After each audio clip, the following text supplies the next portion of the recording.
Ils sont jeunes, anglais et rebelles. Nous sommes en 1848 dans une Angleterre victorienne très puritaine.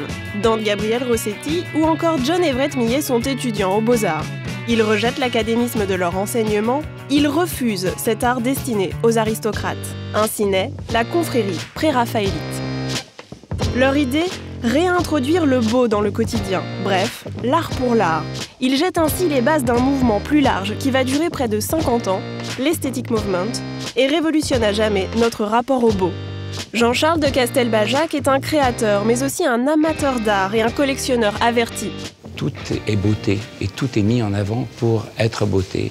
Et il y a une dimension de beauté démocratique, ce qui est très novateur dans une époque victorienne. On sort quand même d'une époque où la beauté était l'apanage de l'aristocratie. Ils sont rejoints par des architectes ou des poètes comme Oscar Wilde. Ensemble, ils font la critique sociale de leur époque. Ils provoquent. C'en est fini par exemple de la femme soumise et chaste. Elle devient lascive, sensuelle, érotique. Là, on a le sentiment que la beauté s'ouvre et surtout que la beauté vient du monde. Et cette beauté, il la réinvente en remixant toute l'histoire de l'art. Moyen-Âge, Égypte, Japon, tout y passe. D'ailleurs, Jean-Charles de Castelbajac se reconnaît dans leur démarche.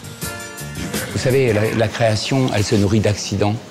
Et elle se nourrit d'accidents entre des choses qui n'ont pas forcément grand-chose à voir ensemble. La chose qui m'intéresse le plus, c'est de créer des choses qui posent des questions, plus que des choses qui répondent à des questions. Donc, j'adore kidnapper l'histoire. Il traque la beauté partout et sous toutes ses formes.